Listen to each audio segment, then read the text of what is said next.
8 bulan. Terus dia yang nomor 2 itu lewat dari 12 bulan ya. Dan dia belum bisa jalan dan aku santai. Karena aku tahu itu ada masanya anak-anak. Jadi ya ketika si nomor 4 ini speech delay, terus tapi dia mengerti gitu kan, aku santai. Insya Allah ada jalan.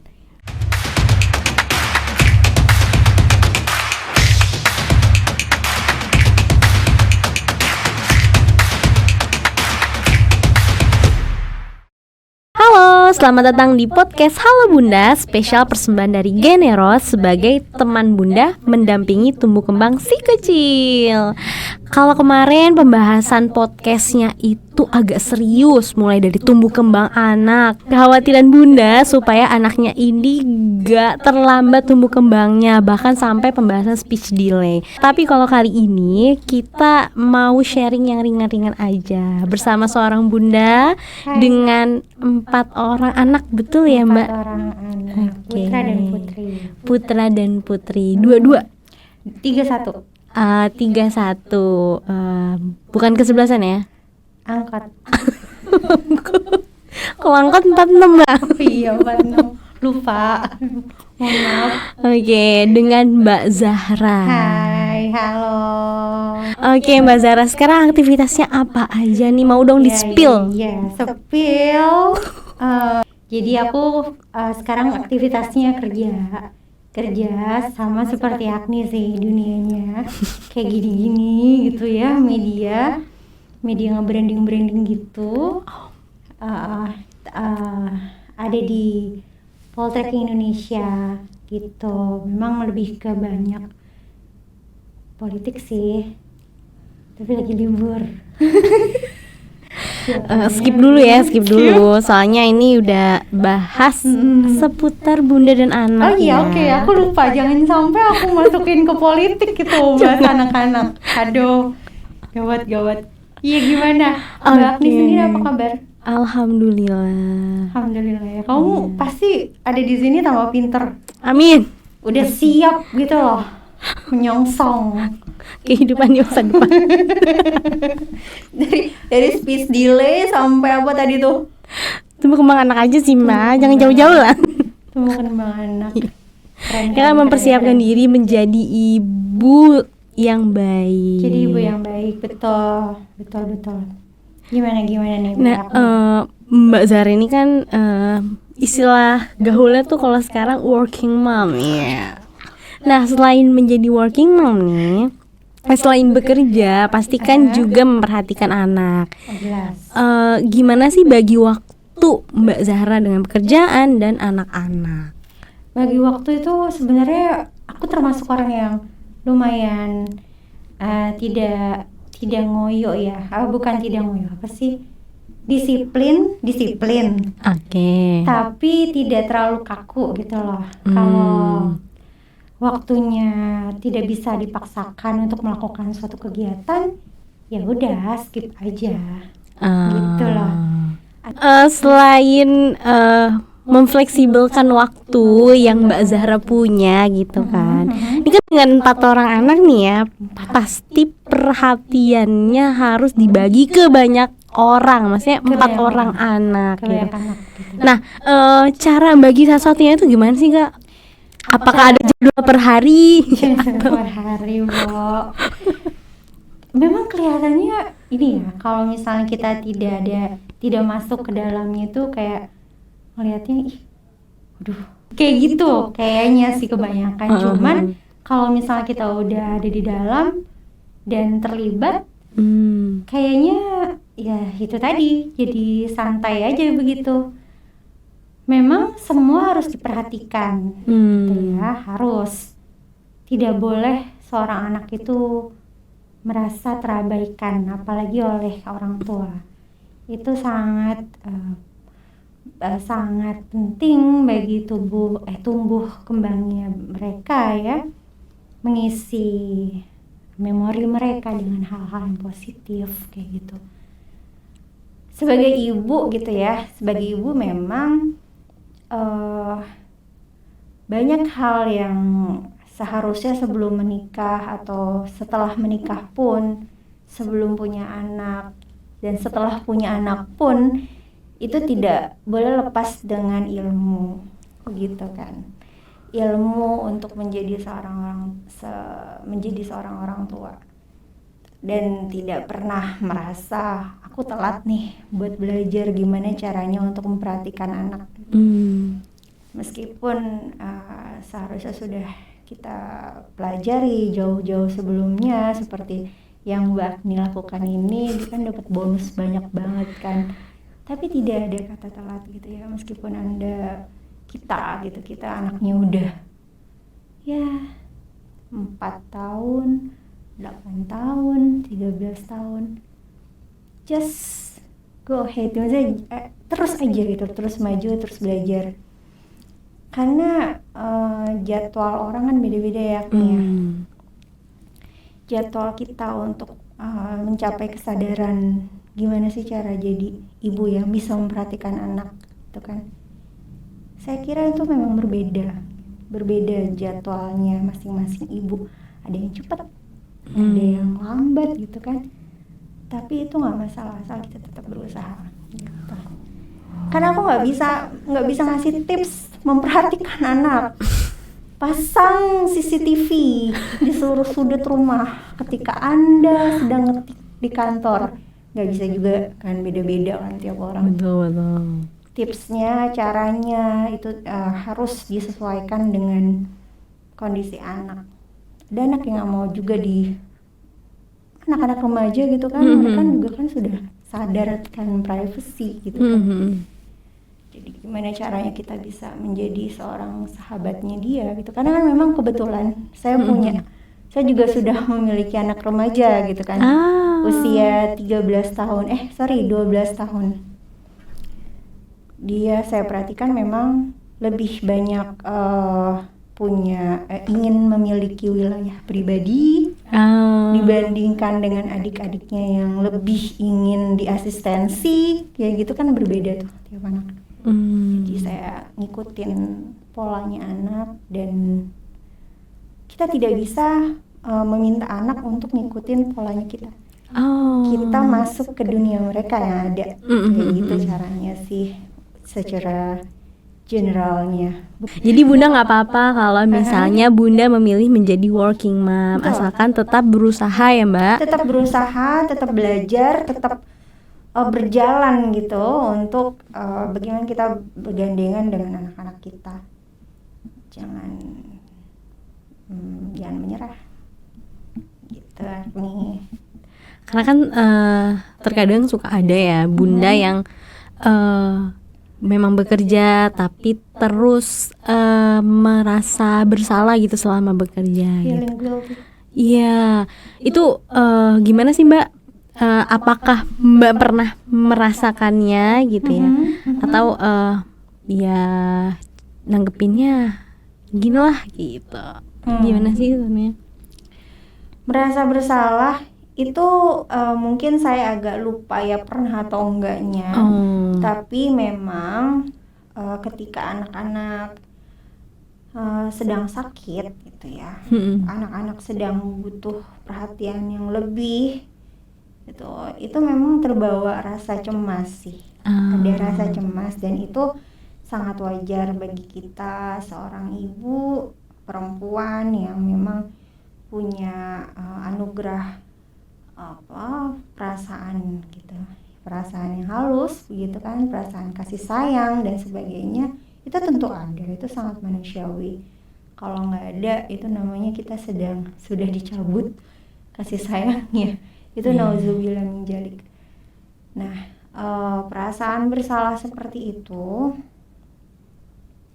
meskipun ada ataupun tidak disadari oleh para mom gitu kan, itu bukan berarti itu menjadi hal yang menghentikan langkah mom atau langkah bunda-bunda semua untuk mengerjakan sesuatu yang memang sudah mom rencanakan gitu.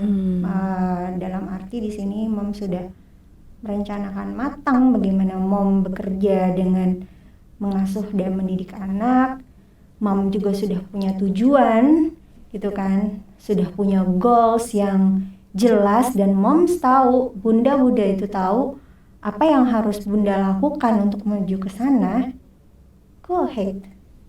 You must be tough gitu loh. Kamu harus teguh dengan itu. Perasaan bersalah, perasaan kasih sayang yang semacam itu tentu itu tetap merupakan suatu anugerah gitu. Anugerah sebagai perempuan, sebagai manusia. Dan itu harus dijaga. Kalau nggak ada perasaan bersalah, nggak ada perasaan kasih sayang seperti itu, bagaimana kita bisa mengasuh anak dan mendidik anak? Seperti itu deh. Karena sebenarnya kalau rasa cemas itu yang dibawa terus, sebenarnya itu ngaruh ke anaknya nggak sih, Mbak? Rasa cemas itu memang begini. Itu sebenarnya ada ilmunya sendiri ya nih. Itu ada yang namanya law of attraction. Ya, kalau misalnya Agni sudah pernah ngulik-ngulik soal law of attraction, hukum attraction seperti itu betul akan sangat berpengaruh pada anak. Jadi apa yang kita pikirkan, apa yang kita katakan, apa yang kita lihat, apa yang terus-menerus kita lihat di story mungkin, atau di yang kita scrolling, atau yang kita browsing itu, dan apa yang kita rapalkan gitu, maksudnya apa yang kita ucapkan, apa yang kita pikirkan, apa yang kita rasakan, itu akan berbalik. Dan akan menjadi nyata. Itu nyata gitu. Itu ada banyak sekali kajian, banyak sekali ilmu, baik yang dari barat, timur, maupun dari Islam sendiri. Kan kita kan kebetulan seorang muslim ya. Dan itu memang apa yang kita pikirkan, dan misalnya cemas, berpikiran buruk dan sebagainya, nauzubillah min dzalik, itu akan terjadi kalau terus menerus berpikir seperti itu. Maka itu ada kaitannya juga dengan doa kan ya. Memang kita diharapkan untuk berusaha sekali untuk mengucapkan hal yang positif gitu kan, berharap yang positif, tentunya bukan berharap pada manusia gitu kan, berharap sama Tuhan. Kita punya satu-satunya yang mampu menolong kita itu adalah Tuhan, dengan wasilah manusia, maksudnya dengan manusia sebagai perantara begitu. Tapi tetap sejatinya itu dari Tuhan kan, dari Allah Subhanahu wa Ta'ala. Nah, kalau kita terus-menerus merapalkan atau mengucapkan suatu hal yang sangat negatif, dan itu vibe-nya itu cemas, itu sebenarnya manusiawi juga sebenarnya. Sebenarnya itu nggak apa-apa. It's okay to not be okay gitu kan. Nggak apa-apa kalau seperti itu. Cuman langsung tuh usaha untuk switch untuk sekali aja, baru sekali berpikiran negatif, karena kita basisnya adalah ilmu gitu kan, segala sesuatunya makai dengan ilmu, maka kita tahu nih kan, kita belajar, kita taklim, kita membaca sebenarnya itu bagaimana. Kita tahu kalau misalnya kita sudah berpikir negatif nih akan gak bagus nih buat hidup kita, buat anak-anak kita. Ganti tuh langsung, anak-anak kita nanti akan menjadi anak-anak yang solihah gitu. Anak-anak kita akan menjadi anak-anak yang kuat, anak-anak kita akan menjadi anak-anak yang bermanfaat. Ganti tuh yang kayak gitu tuh. Cemas kita kan, gak apa-apa cemas sekali. Waduh, anak gua di rumah ngapain ini ya gitu kan. Nah itu tuh langsung, oh anakku lagi ngaji, anakku insya Allah lagi sholat gitu kan. Coba nanti saya jam 1 setelah rapat selesai saya coba telepon kayak gitu. Hal yang sangat fleksibel gitu. Jadi kecemasan meninggalkan anak selama bekerja nggak masalah, tetapi langsung dialihkan gitu ya, bahwa didoakan gitu ya, dengan prasangka yang baik gitu. Emang sih aku juga sering ini ya Mbak, sering dapat nasihat gitu, kalau seorang bunda itu memang harus terus positive thinking gitu ya, karena sekali aja berpikiran buruk gitu ya, apalagi sama anaknya, itu bisa jadi kejadian gitu. Betul. Lebih tepatnya lagi itu betul. Tapi memang lebih tepatnya lagi kita itu berpikir istilahnya tuh moderat, di pertengahan gitu ya. Di pertengahan ini yang saya maksud adalah kita memang harus mampu berharap yang positif. Tapi kita tidak boleh abai, ini ada sesuatu yang tidak beres. Gitu. Kita berpikir benar, bukan berprasangka yang menipu gitu. Berprasangka baik dalam konsep yang saya lakukan adalah berharap yang baik, berdoa yang baik, dan yakin gitu loh. Yakin bahwa nanti akan baik gitu kan. Doa itu kan sebenarnya intinya yakin. Kalau Anda tidak yakin, itu doa sulit gitu. Meskipun itu ada faktor fadlolnya Allah ya, faktor Allah, terserah Allah mau kayak gimana. Iya, betul. Cuman memang kalau berdoa memang prinsipnya itu, jadi berprasangka baik artinya adalah berdoa yang baik dan berharap yang baik dan yakin itu akan terjadi. Nah, sedangkan fakta atau kenyataan yang ada, Anda harus mampu untuk membaca. Anda harus mampu untuk melihat bahwa misalnya anak kita memang sedang bermasalah. Anak kita mungkin sedang bermasalah dengan kawan sekelasnya.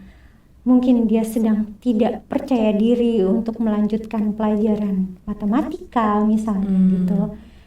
Sedang tidak mau menghafal Quran itu kan. Kita tidak boleh berprasangka baik dan abai dengan permasalahan itu. Anda harus membaca permasalahan yang ada dengan sangat objektif dan rasional, dan kita juga harus mencari penyelesaian seperti itu. Itu berbeda dengan cemas, anxiety gitu kan. Aduh, ntar gimana ya. No. Mungkin ini berbeda ya, tiap bunda itu berbeda cara. Cuman kalau dari saya sendiri, saya tidak mengedepankan cemas, bukan mengedepankan cemas, tapi mengedepankan bagaimana caranya nih agar terselesaikan gitu nih. Selama memiliki 4 orang anak nih Mbak, misalnya kita ngomongin sulung deh, mungkin tadi Mbak Zara sedikit cerita bahwa ternyata anak remaja itu udah punya secara nggak mengatakan sih secara verbal gitu ya bahwa aku pengen sendiri gitu, tapi dengan gerak-geriknya itu pasti kan dia tuh ngasih tahu ke orang-orang sekitar bahwa dia tuh pengen punya privacy gitu kan ya Mas. Nah, gimana cara Mbak Zara tuh menghadapi si sulung ini? Apakah emang ya udahlah kalau dia memang mau punya privacy silakan, atau tadi dulu kayaknya kamu belum siap nih punya privacy, harus Bunda bantu. Itu gimana tuh Kak? Iya, saya paham tuh. Jadi ada semacam kayak ketajaman firasat Bunda semua untuk kapan melakukan A dan kapan melakukan B. Itu pertama ketajaman firasat, kedua memang kita harus memahami karakter anak masing-masing. Sebenarnya ada ilmunya juga gitu ya, tapi memang ini masih para sains atau bisa dikatakan ilmu yang belum disepakati bersama oleh para ilmuwan gitu, hanya beberapa ilmuwan saja. Tapi memang ada anak-anak yang dominan di otak kiri, dominan di otak kanan, dominan di otak tengah, dominan di otak limbik perasaan kayak gitu, dominan di sensingnya dan sebagainya. Itu ada ilmunya seperti itu. Jadi Bunda dan kita semua kita berada di zaman yang ilmu pengetahuan sangat berkembang dan sangat maju, terutama tentang psikologi pengasuhan anak itu. Di situ saya pribadi itu memang menerapkan tes kepada anak-anak. Sebenarnya ini anak ini cenderung kemana gitu. Hasil anak itu beda-beda, tapi nomor 2 dan 3 itu sama tipenya sama, dan memang saya perhatikan mereka kecenderungannya sama. Nomor 1 itu berbeda memang, dan kecenderungannya berbeda, jadi saya mengikuti konsultan, bukan konsultan, apa yang harus dilakukan anak-anak yang tipe ini gitu. Jadi saya tidak mengasal, mengada-ngada saya treatmentnya kepada dia apa, tapi itu dia basisnya itu memang yang sudah saya terapkan, yaitu tes itu kan. Nah, adapun privacy, adapun sebenarnya setiap anak kapan dia mulai aware atau peduli dengan privasinya dia itu, yang saya katakan mungkin ada timeline yang berbeda juga tiap anaknya. Di tiap tipe juga pasti ada, dan kebetulan memang saya saya banyak membaca si anak yang pertama ini. Dia memang sangat menghargai wilayah gitu. Dia sangat menghargai wilayah. Dia sangat istilahnya tuh, kalau sama peraturan itu apa sih, Agni? Taat peraturan. Dia itu akan menjadi seorang yang resah ketika ada jadwal yang disinggung, tidak sesuai dia akan menjadi seorang yang resah. Dia sangat disiplin untuk itu. Dan dia sangat mandiri, dia tidak perlu bantuan maminya untuk belajar, tapi dia bisa sendiri. Nah, itu saya perhatikan, dan kelebihan-kelebihannya itu saya asah dengan baik, yang seperti kemandirian. Terus dia juga mengerti kemandirian itu, terus sangat disiplin seperti itu. Dan saya juga memperhatikan kelemahannya dia.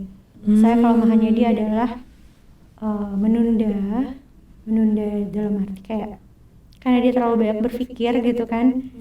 Jadi dia agak-agak lama gitu ya dalam melakukan hal. Misalnya sholat gitu kan, sholat itu kelemahannya ada di situ. Sholat itu dia sholat tapi tidak awal waktu gitu, jadi dia kayak nunda gitu, karena dia banyak bengong. Dalam arti bengong itu bukan bengong dia kosong gitu ya, banyak melakukan hal yang butuh pikiran dia banyak menulis kayak gitu kan. Dia banyak menulis di buku, terus melakukan hal-hal yang ada hubungannya sama otaknya dia gitu lah. Nah, itu menjadikan dia itu lupa gitu kan, lupa waktu. Bukan tidak disiplin ya. Kalau disiplin itu maksud saya kayak dia harus bangun jam segini, dia harus datang ke tempat itu jam segitu, dia nggak boleh telat dan sebagainya kayak gitu. Nah, tapi kadang-kadang dia lupa waktu. Saya mengerti kelebihan dan kekurangan dari ilmu gitu. Ilmu yang saya pelajari, dan saya membaca dia. Dengan tes ini nggak sih Mbak yang membagi tipe manusia itu menjadi 5? Yang sensing, thinking. Ya betul, itu yang saya pakai tes itu. Sebelum lanjut simak podcast, kita simak dulu yuk jawaban dari pertanyaan Bunda Generos. Pertanyaannya, Bunda, kok sekarang waktu minum Generosnya jadi jam 4 sore ya? Sebelumnya kan malam sebelum tidur. Itu kenapa ya Bunda? Sebentar, perlu Bunda tahu? Jawabannya, Bunda perlu tahu berdasarkan jam biologis, jantung, paru-paru, dan otot bekerja lebih baik dan lebih kuat pada sore hari. Hal tersebut dikarenakan meningkatnya suhu tubuh yang baik untuk beraktivitas fisik dan latihan perkembangan bicara serta bahasa anak. Pada sore hari, hormon adrenalin juga sedang berada pada level tertinggi dengan denyut jantung dan tekanan darah paling stabil. Sehingga kondisi seperti ini dapat dimaksimalkan dengan pemberian stimulus dari dalam tubuh si kecil dan dari luar tubuh si kecil minimal 15 menit setiap harinya. Aku bilang para sains itu kan memang masih perdebatan ya, tapi itu relate gitu, cukup membantu ya. Membantu banget. Kayak anak-anakku nomor 3 dia sensing yang extrovert ya. Dia itu, mereka kalau misal udah dikasih imbalan, wah rajin banget. Tapi kalau dikasih ancaman hukuman gitu ya, gak peduli. nggak gerak mereka. Jadi kalau imbalan baru gerak. Itu mereka, dan itu relate gitu karena chemistry-nya anak-anak sensing itu kan memang money. Orientasinya benda-benda yang kelihatan gitu. Physically gitu. Lo mau ngasih gue ancaman hukuman neraka juga gue mau tahu gitu, atau ancaman gak dikasih ini gak sensi, itu bodo amat, yang penting gue dapet duit. Kalau misalnya kami, kalau itu pikiran mereka ya, kalau kami ikut cuci piring, ikut nyapu, terus ada imbalan kue atau imbalan apa, mereka senang sekali. Nomor satu thinking, memang thinking introvert. Memang dia, makanya itu dia sulit ya kalau misalnya diganggu gitu kan wilayahnya dia. Dan itu benar-benar dia suatu ketika sulung saya itu waktu masih ada di rumah, kan sekarang di pondok. Diganggu wilayahnya sama adiknya. Ngomelnya panjang. Wow. Itu padahal cuman kesenggol gitu ya. Kesenggol aja gitu. Panjang gitu kan. Agak ya begitu, sangat-sangat relate. Saya nggak tahu nih nomor 4 karena masih bayi gitu kan, usia 3 tahun mungkin udah bisa sih. Cuman saya belum tes, jadi saya belum tahu ya kan apa gimana. Saya sih feeling saya tuh anak nomor 4 ini feeling sih, karena dia feeling. Karena dia entah ya, agak dikit-dikit ngembang gitu. Dikit-dikit ngembang, cuman anak laki tapi tidak tantrum, ngembang aja. Itu saya khawatir dia agak-agak perasa gitu, karena empok-empoknya kalau Betawi, empok-empoknya atau mbak-mbaknya itu gak ada yang kayak gitu. Bener-bener spesial ya anak bungsu. Jadi dia laki-laki lagi. Ketika nih saya tidur sama dia itu, dia kan sebenarnya dia tidur ada di tempat kamar satunya dengan kakaknya ya. Terus dia biasa kalau misalnya dia terbangun malam-malam suka pindah ke kamar saya itu. Dia naik ke atas tempat tidur saya, terus meluk gitu. Usia 3 tahun sih, meluk dan tepuk-tepuk pipi gitu. Itu kan lucu, maksudnya sweet ya. Kakak-kakaknya ada yang kayak gitu. Di usianya juga sampai sekarang juga nggak ada yang kayak gitu. Cuman dia doang. Karena mungkin ini kali Mbak, kakak-kakaknya itu sesama perempuan ke Mbak Zara ya. Jadi walaupun sesama perempuan ada lah gengsinya dikit kan. Kayak udahlah percaya emak gue nih tegar lah gitu.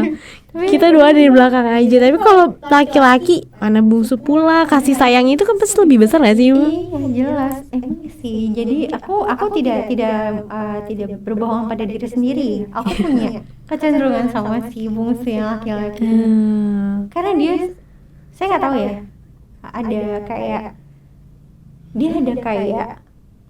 ada ikatan yang aku nggak ngerti, dan dia sangat perasa gitu kan, sangat perasa.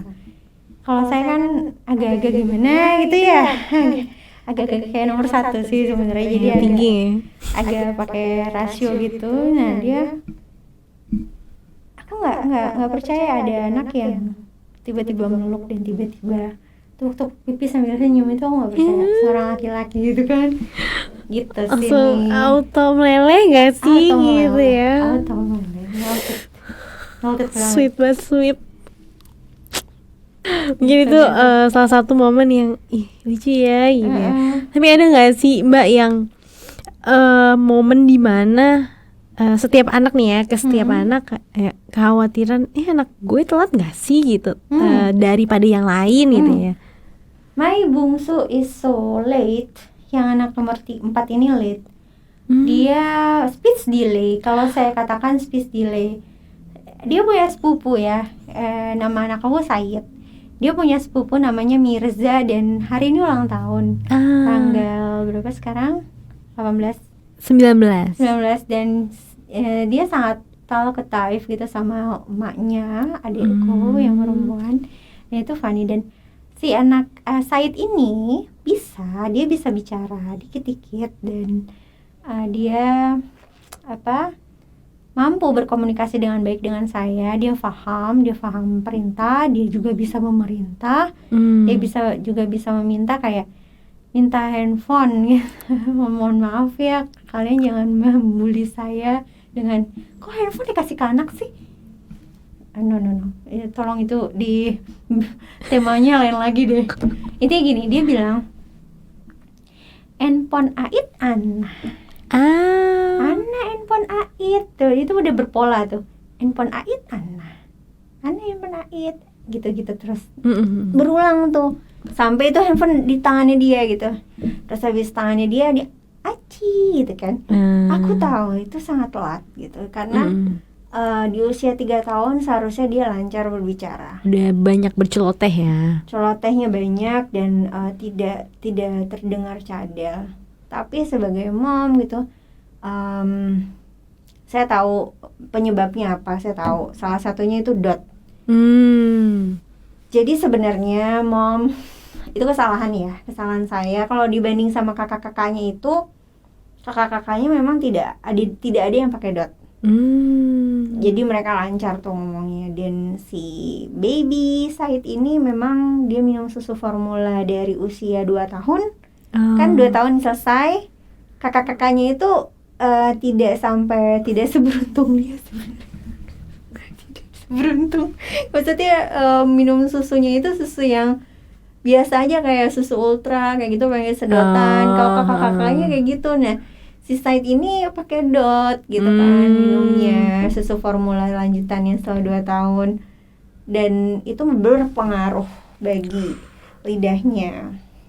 Berarti untuk bunda-bunda nih yang anaknya sebelum usia Said ya 3 tahun dipastikan dipastikan penggunaan dotnya itu dikurangi ya. Iya betul, bagus sih pakai ini ya, gelas yang itu tuh buat gelas yang emang ada ujungnya, sedotannya lah ya. Bagus begitu. Tapi karena memang saat itu si saya tidak mau minum susu kalau tidak melalui botol gitu, daripada dia kekurangan gizi, udah males makan anaknya gitu. Ya sudah. Nah, memang saya berencana untuk menerapi Said gitu, untuk tumbuh kembangnya dia agar bisa lebih talkative, banyak ngobrol sama aku. Karena dia memang seru sih kalau ngomong. Mungkin karena keseringan tuh berinteraksi ya, apalagi dengan Mbak Zara itu dengan bahasa nonverbal. Jadi dia merasa nggak perlu kayaknya untuk berkomunikasi dengan verbal, ya nggak sih? Sebenarnya tidak seperti itu. Enggak juga. Aku ajak ngobrol loh. Kakaknya lebih ceriwis. Iya. Anda kalau jalan sama mereka gitu ya. Kami pernah naik gunung sama kakak-kakaknya itu yang perempuan itu 2. Itu sepanjang perjalanan mereka ngomong. Anda bayangkan dari jam Anda naik gunung itu, enggak gunung sih, ke curug. Curug ya, ada trekking tipis hutan. Ada aja yang diomongin gitu, ada aja pokoknya. Dan Said gitu kan, ada di lingkungan mereka gitu. Jadi si Said ini banyak diajak bicara sama orang-orang. Ada sekitar 1, 2, 3, 4, 5 orang. 5 orang yang banyak bicara di rumah gitu kan. Saya kalau misal sudah pulang, saya bicara sama dia dan dia mendengarkan. Dia mendengarkan dan dia bisa aktif untuk nanggepin ya. Dia paham.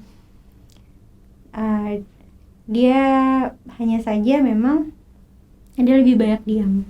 Lebih banyak menyerap kalau saya katakan. Makanya jadi ketika suatu ketika ekspresinya itu lebih banyak tindakan gitu. Gitu. Jadi karena lebih banyak bahasa reseptifnya nih, apa yang dia terima ya di lingkungannya, akhirnya bukan karena kurang bahasa ekspresif ya, tapi lebih ke karena banyak di sekitarku yang karena banyak orang yang di sekitarku sudah berbicara, kayaknya aku diem aja deh. Makanya gitu ya. Aku penasaran nih. Iya, makanya kan kalau misalnya dia dikasih sesuatu yang menyenangkan, kue, barang dan sebagainya, dia selalu happy, ketawanya, ih maci gitu. Terus kalau misalnya dia pun diperintahkan untuk melakukan sesuatu, dia juga melakukan hal yang benar gitu, sesuai dengan perintah. Cuman yang tadi itu, kenapa dia diam aja ketika empok-empoknya ngobrol gitu kan, cuman hahaha ketawa-ketawa dan senyum-senyum aja gitu, nggak nanggepin gitu kan. Aku harus datang ke ahli gitu. Aku harus datang ke ahli untuk gimana nih caranya nih Bu, Pak gitu kan. Kayaknya sebelum konsultasi kasih Generos dulu sih Mbak. Oh boleh ya. Generos itu emang betul-betul buat speech delay atau gimana? Generos itu sebagai nutrisi otak sih Mbak. Jadi karena banyak kandungan antioksidannya gitu. Jadi kan nutrisi itu sebagai kebutuhan basic ya. Kalau kebutuhan anak itu apalagi umur di bawah 5 tahun nih. Kalau para dokter spesialis anak bilangnya sebelum dikasih stimulasi gitu ya, kayak interaksi, ngajak ngobrol, ajak main dan lain sebagainya gitu ya. Itu pastiin dulu nutrisinya terpenuhi gitu. Iya. Dan karena nutrisinya terpenuhi baru deh bisa maksimal untuk pemberian stimulasinya gitu. Makanya nutrisinya udah oke, tinggal terapinya gitu sih Mbak. Iya. Coba ya, mungkin gue nutrisinya kurang. Bisa jadi, tapi kan konsultasi dulu Mbak, tenang. Siap. Tapi aku tenang kok. Nah ini dia. Salah satunya adalah memang bunda-bunda, termasuk aku pribadi ya, merasa tenang, tidak mengedepankan cemas gitu, tapi mengedepankan gimana solusinya apa nih gitu nih. Jadi untuk bunda-bunda yang memang merasa khawatir, khawatir itu wajar gitu, tapi segera mencari jalan keluarnya ya Mbak. Betul, mencari jalan keluar. Salah satunya tadi pembahasan. Bukan move on ya, tapi lebih ke cepet-cepet, enggak cepet-cepet juga sih, fleksibel aja lah. Lebih gini, kalau kata psikolog itu lebih mindful. Oke, anak aku seperti ini, aku cemas, dan aku selanjutnya seperti apa? Gitu. Aku ingat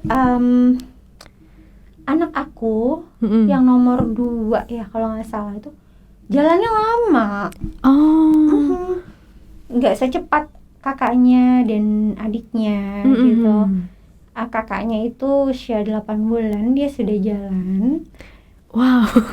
8 bulan. Terus dia yang nomor 2 itu lewat dari 12 bulan ya. Dan dia belum bisa jalan, dan aku santai. Karena aku tahu itu ada masanya anak-anak. Jadi ya ketika si nomor 4 ini speech delay, terus tapi dia mengerti gitu kan, aku santai. Insyaallah ada jalan gitu. Jadi memang ketika ada permasalahan atau kita itu mendeteksi anak-anak kita nih, oh jangan-jangan dia terlambat ini, terlambat itu gitu. Ya dipastiin tenangnya dulu ya Mbak. Pastikan tenang si bundanya, kita semua kita nih. Tapi kalau kakak-kakaknya nih ya, kakaknya Said itu ada kecenderungan sama kayak Said gak sih, maksudnya pernah ngalamin kekhawatiran kalau ngomongnya terlambat ya gitu? Oh nggak pernah, karena ceriwis terus. Karena memang dari sejak bayi mereka nggak ada masalah soal itu. Gitu. Jadi memang ini kasusnya si bungsu Said ada hal yang baru buat saya. Hal yang baru, tapi saya percaya bahwa ini akan terlewati. Sama seperti waktu si kakaknya yang nomor 2 yang jalannya lebih lambat daripada kakaknya, dan ternyata lebih lambat juga daripada adiknya. Itu insya Allah terlewati. Gitu. Masing-masing anak itu berapa tahun sih Mbak? 2 tahun. Ini kan selisih kan maksudnya kan? Ya. Jadi 2009 saya lahiran. Anak pertama, 2011 saya lahiran. Anak kedua, 2013 saya lahiran. Anak ketiga, dan yang bungsu agak lambat. 2018. 2019. No. 2019, Ding. Oh, 2019. Jadi jedanya itu ada sekitar 6 tahun dengan yang kakaknya nomor 3 gitu. Jadi Ini memang kesayangan spesial ya. banget sih ini anak ini. Adik-adik kakak-kakaknya sayang banget sama dia. Apalagi laki-laki ya. Apalagi laki-laki. Karena semuanya perempuan. Ya makanya saya agak heran nih dengan dia kok ngomongnya lambat, tapi ternyata memang faktor dot. Saya yakin karena saya berkali-kali membaca artikel. Saya waktu itu langganan majalah parenting dan masing-masing majalah itu memang mengatakan bahwa dot itu sangat berpengaruh. Apalagi seringnya minum susu pakai dot dan jarang makan ya. Makan sih dia doyan ya. Oh, makan doyan. Sering ngedot aja. Sering ngedot. Saya tidak bisa melarang dia karena itu akan membawa kesedihan untuk dia, jadi saya tidak mau mencabut kebahagiaan dia. Oke, dia masih minta nen. Di umur? Di usianya sekarang, dan itu wajar. Dia masih minta ASI. Karena kakaknya juga usia 3 tahun sampai sebenarnya. Mereka sama 3 tahun. Jadi ada momen dimana saya itu hamil dengan menyusui. Itu mungkin sekitar 2-3 kali lah seperti itu gitu. Jadi saya tidak mau repot ya saat itu, tidak mau repot untuk menyapih di usia 2 tahun. Saya nggak mau perang. Apalagi gitu dengan ini ya, capek gitu. Ada rasa kasihan sama anak gitu kan. Tapi kalau nggak dikasih kita jadi gimana ya? Kan gitu. Memang gitu ya, Kak. Salah satu karakter saya itu yang mungkin agak anomali juga, ada nggak mau repot dan agak mager gitu. Jadi ya udahlah, kalau mau nyusu aja, dia nggak usah ribet gitu untuk nyapi gitu kan. Tapi nomor 4 ini saya berpikir kalau saya tidak menyapi, dia akan kasihan dia gitu, tidak menjadi matang gitu loh. Nah, karena mungkin itulah dia tidak, lagi pula juga udah nggak ada asinya juga nih gitu. Iya benar. Nah itu akhirnya saya paksakan sebenarnya nih yang nomor 4 ini untuk saya betul-betul tegas gitu, betul-betul tegas, tapi tidak jahat. Maksudnya jahat itu tidak galak, tidak sambil emosi gitu loh menyapinya dia. Jadi saya ketika dia udah resah tuh nen gitu kan, saya cuman betul-betul menutup baju saya diem, saya usap-usap kepalanya, saya bilang nggak boleh, dia diulangin terus nen gitu, nggak boleh sampai dia berhenti gitu. Sampai dia berhenti dan nangis tantrum, alhamdulillah tidak. Alhamdulillah tidak, cuma dia sedih begitu gitu kan. Saya juga ngeliatnya kasihan, tapi ya mom harus kuat nih saat-saat seperti itu. Nah akhirnya dia mau memahami, terus dia peluk aku untuk tidur. Begitu setiap malam begitu. Berarti setiap pulang kerja Mbak Zara selalu ditunggu si bungsu ya? Ditunggu si bungsu. Meskipun dia sudah tidur ya, tidur, biasanya kalau malam itu bangun, pindah ke tempat mamanya. Alam bawah sadarnya tuh udah bawa dia ya. Semalam apapun misalnya bundanya lembur ya kan. Jam 1 malam, pernah jam 2 gitu kan. Ketika dia mendusin pasti dia pindah. Yang menarik itu, yang saya tuh nggak habis thinking. Itu biasa aja sih sebenarnya. Dia menutup pintu gitu. Gini, ini kan kamar kan ditutup ya, tutup pintu gitu kan, meskipun tidak dikunci. Dia buka tuh kamarnya, yang kamar dia tempat dia tidur, dia tutup lagi, dia buka pintu kamar saya, dia tutup lagi, dan baru dia naik ke tempat tidur saya gitu. Dia nggak pernah membiarkan pintu terbuka gitu loh. Jadi kan malam-malam kan saya perhatikan, ini anak nutup pintu ya gitu kan. Ya banyak hal yang gitu kan. Berarti cerdas juga ya. Iya begitu. Tapi mungkin kekurangannya kurang ceriwis aja. Bukan berarti dia nggak nangkep apa yang diomongin orang-orang gitu kan ya. Betul. Iya. Saya berpikir memang seperti itu. Oke. Gitu. Mulai dari anak pertama, anak kedua dan ketiga yang agak mirip gitu ya. Terus akhirnya ke bungsu gitu yang kan. juga berbeda. Sebenarnya Mbak Zara punya targetan gak sih ke setiap anak misalnya?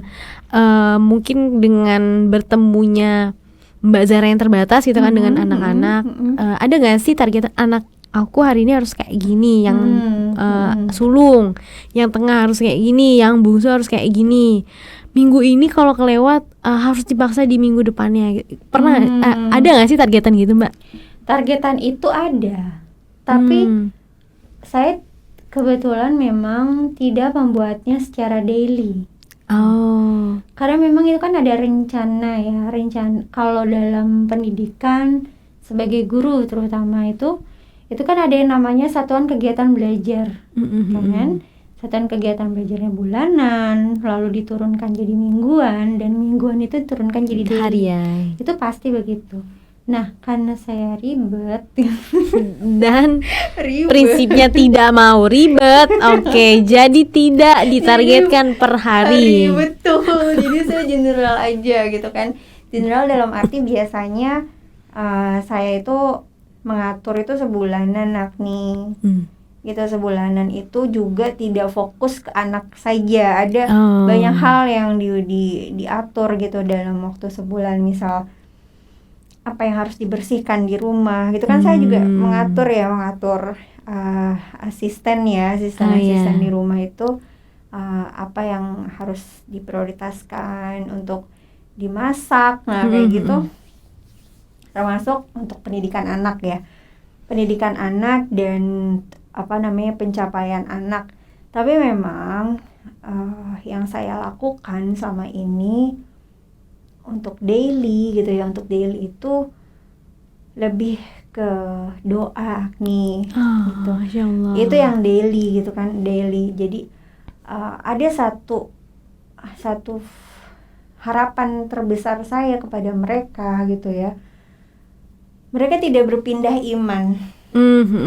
Itu harapan di doa saya yang paling utama gitu. Jadi mereka terjaga akidahnya, dan bagaimana caranya adalah saya tidak lepas untuk berdoa gitu untuk hal tersebut, karena itu kan pertolongan Allah. Saya tidak bisa mengandalkan diri saya sendiri.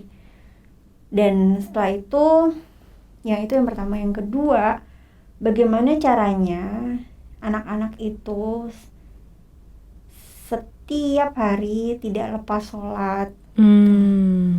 Itu yang saya dahulukan, tidak lepas sholat. Jadi mau gimana caranya, misal setiap hari itu setiap hari kan pasti bangun subuh ya, sebelum bersiap berangkat sekolah. Itu gimana caranya saya bisa tegar untuk nggak terpengaruh sama ocehan yang nomor 3 biasanya.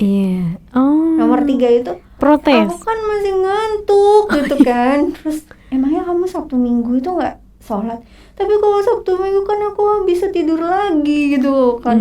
Dia nggak mau gitu loh, nggak mau terlalu awal bangun untuk sholat subuh dan bersiap mandi dan sebagainya. Jadi dia pengennya agak dilambatin aja deh, misal jam 5:30 aja gitu kan. Dia maunya begitu karena dia butuh tidur. Nah, inilah, saya bukannya jahat sama mereka, tapi saya harus membiasakan diri mereka untuk betul-betul bangun setiap harinya, terutama di hari working ya, di hari Senin sampai Jumat. Weekday Weekday itu maksudnya di weekday itu, dan tidak bisa tidur lagi tentu habis sholat subuh kan. Di weekday itu nih mereka harus bangun. Saya batasin maksimal jam 5. Harus bangun, harus mandi, terus sholat, bersiap sekolah, sarapan. Karena kalau tidak seperti itu, saya akan terlambat juga masuk kantor. Iya benar. Mau gimana gitu. Jadi saya bukan mengorbankan anak-anak, tapi memang itu harus kebiasaan yang harus. Nggak boleh mereka tidur dong habis sholat subuh. Iya benar. Harus dibiasakan. Terus kalau yang sulungnya sih udah aman ya, dia bangunnya jam 3 gitu loh di pondok. Oh, karena terbiasa Tapi ya. saya kasihan juga sih ngeliat matanya dia, karena mata-mata ngantuk gitu. Tapi nggak tahu ya mudah-mudahan aman ya, mudah-mudahan Amin. berkah deh. Nah, yang anak nomor 2 dan nomor 3 mereka harus start dari rumah itu jam 6. Jam 6 pagi mereka harus keluar, sudah harus berangkat bersama saya dari Jatisari menuju sekolahnya di Jati Melati. Sekitar perjalanannya 45 menit lah ya, 45 menit saya drop mereka, baru habis itu saya berangkat dari sekolah mereka ke tempat kerja. Begitu setiap hari di weekdays. Kalau tidak seperti itu kacau semuanya nih. Harus benar-benar disiplin. Kamu lewat aja 5 menit aja dari jam 6 itu udah kena Udah macet masalah. parah. Itu kena masalah. 1 menit telat aja itu wah gitu ya. Iya, 1 menit telat itu karena Nah, emosi. gimana tuh Bunda Emosi. Zahra? Kayaknya kita marah sih enggak, cuman ubanan. Mega ya. Ya apalagi nomor 3 itu ya, nomor 3 sebenarnya aku tidak mengeluhkan kelakuannya dia, tidak. Cuman memang butuh banyak banget kesabaran ketika anak kita merajuk gitu. Nah ini kan kalau misalnya kita tidak sabar dan salah-salah, bahaya buat mereka kan. Terutama misal si Malika ini yang tadi saya katakan ketika dibangunin protes. Wow, gitu kan. Wow, protesnya itu benar-benar. Cuman karena saya tahu polanya dia ketika dia baru bangun akan ada teriakan-teriakan protes. Tapi ketika dia sudah mandi, dia happy. Saya nggak ngerti ya kenapa anak-anak kayak gitu. Saya udah punya nomor 4 anak, cuman saya masih wonder gitu kenapa dia seperti itu. Dia happy, paling semangat dia. Ayo Mi. Lo tau gak sih, lo pas bangun tidur gak bercanda Ya sudah maki sih Mbak ya kan. Bercanda dia kayak gitu. Jadi ketika kita sudah tahu pola anak, ya udah kita santai gitu. Nomor 2 lumayan sih. Nomor 2 dia tidak segitu rebelnya gitu, tidak melawan ya. Dan si nomor 2 ini cukup bisa diajak kompromi lah ya. Saya tidak tahu sih dasar disiplin ilmunya seperti apa, karena kita mengambil contoh misal orang-orang Yahudi. Orang-orang Yahudi kalau ibu-ibunya hamil itu memang ketika menginginkan si anaknya ini menjadi dokter gitu, dia belajar kedokteran. Si ibu ini belajar kedokteran. Terus kalau misalnya si anak ini diinginkan sama ibunya untuk menjadi seorang mungkin psikolog atau itu belajar psikologi. It's true. Itu ibu-ibu di Israel seperti itu. Dan bekerja. Cara seperti itu bekerja. Jadi ketika si Malika anakku nomor 3 ini sangat-sangat seperti itu dan agak-agak, jadi ya saya tidak menyesali sih. Justru itu cukup bekerja ternyata ya. Cukup bekerja. Memang ada satu harapan sih, ada satu plot. Meski memang sebagai seorang ibu tidak seharusnya atau tidak perlu juga untuk memploting anak ya. Tidak terlalu ya nggak perlu seperti itu juga lah. Tapi ada perasaan ingin memploting, dan meskipun kita ada nanti terserah dia mau jadi apa. Tapi saya yakin ya anak nomor 3 ini agak-agak jadi tim ses lawyer gitu, enggak sih kayak lawyer yang tukang advokat gitu. Sepertinya sih aku sih feelingku begitu. Tapi kadang feeling seorang ibu tuh pasti cespleng loh, ya kan Mbak? Tapi dia mau jadi koki. Maunya jadi koki. Agak jauh. Dia mau jadi koki. Betul ingin jadi koki. Koki cilik. Wow, setelah nonton itu dia tambah tuh. Master Chef yang junior itu. Dan Saya membebaskan mereka untuk masak ya.